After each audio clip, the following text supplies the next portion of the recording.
Do you try to leave the house only to have your son explode or collapse at the door? No amount of coaxing or convincing gets you anywhere close to changing his mind. In fact, it's more likely an all-out war in your house now, and your son is either throwing things, completely unsettled, or he's retreated to his room, not responding to anything you try.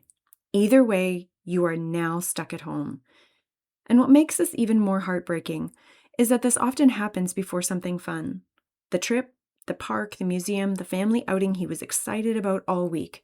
So what happened? Why does everything unravel right at the moment you're supposed to leave? Today, I want to share one family trip that has taught us a powerful lesson about dysregulation and what actually helps when plans fall apart fast. If you're tired of feeling helpless during your son's meltdowns and isolated by the stress it brings to your family, and you want simple steps to open communication, reduce outbursts, and bring more peace to your home, you're in the right place. Hey, I'm Cynthia, wife and boy mom. I remember having a child who looked typical, but spent hours falling apart at home. I learned how to stay confident during the stress of meltdowns and build connection without resorting to heavy-handed parenting. If you're ready to reduce the meltdowns and aggressive behavior and finally see that what you're doing is actually helping, then grab my hand. I am the mom you've been waiting to meet.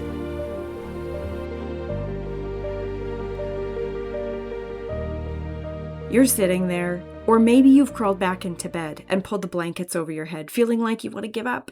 I mean, what's the point of planning anything when it all falls apart anyway? This happened to us almost daily, and almost always when we plan to do something fun as a family. How we moved across the country on a 10-day trip, lived in a hostel for 2 months, rented a house, worked there, and stayed for a year? Well, that's a story for another time. For today, let's jump into a family trip we took to a big city during summer holidays.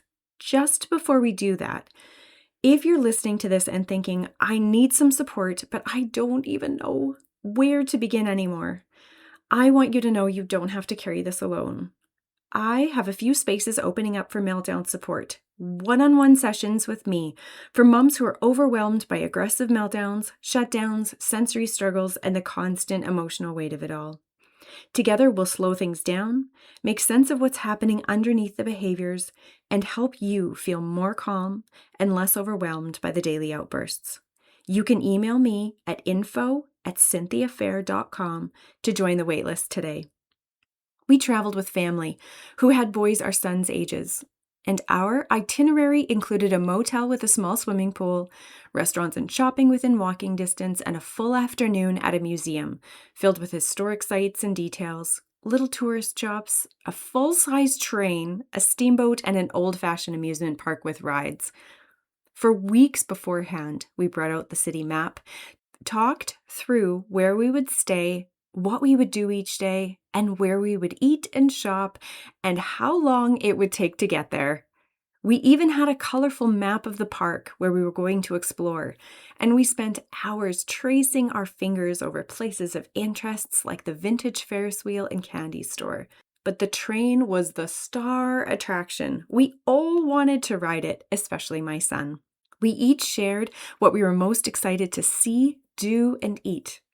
We made a list, we had a map, everything was clear, and we all knew what was happening and what to expect. The day arrived for the fun-filled park and train ride. We found a parking spot, grabbed our water bottles and day packs, opened the van doors, and that's when I saw my son. Still, silent and plummeting into collapse. The refusal soon followed. No longer did he want to ride the train, spend time with the kids, or see the steamboat. He wanted none of it. How did this happen? We did all the right things to prepare him to go. So what next? It wasn't until many hours later that my husband and I realized something important. Even a beautifully orchestrated day doesn't stop this from happening with our son. Anticipation itself, even anticipation for something exciting and desired, can become the precursor to dysregulation. Collapse, full refusal, a massive meltdown, explosive behavior, it can happen like a domino effect. This all unfolded in about 60 seconds, and the day began to unravel, even before it got started. Because I know how disappointing this is for you too, I want to share what I learned over the years. If we're being honest, we'd love a break from these challenging behaviors when we're on a trip with our family, but realistically, they can happen anywhere.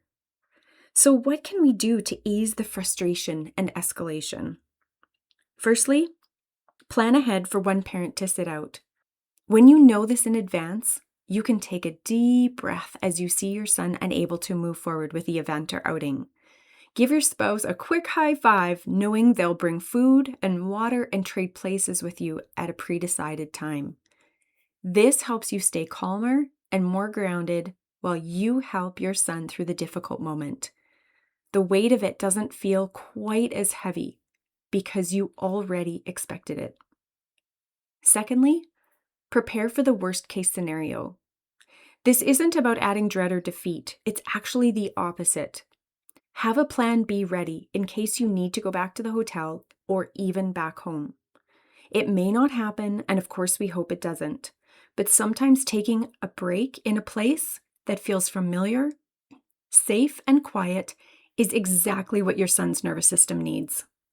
After a short while, he may even be ready to try again. Maybe you're thinking how sad and disappointing it would feel for the vacation to end this way. But the truth is, it's likely happened already, or it will happen at some point. And after more than a decade of navigating inflexible, aggressive, and unpredictable behavior, I can tell you this.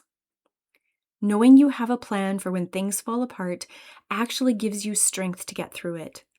It creates a foundation of consistency, predictability, and safety for both you and your son. So if your son melts down right before something exciting, it doesn't mean you failed. It doesn't mean the planning was pointless, and it doesn't mean he doesn't want to do the thing you planned. Sometimes the buildup, the excitement, the transition, the pressure, and the change are simply too much for his nervous system all at once. Your job in that moment is not to force him through it. It's to stay steady enough to help him move through it safely.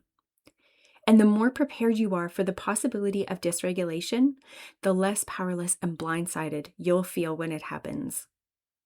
I hope this gives you a little more compassion for yourself, a little more understanding for your son, and a few practical anchors for the next time plans start to unravel before you even leave the driveway.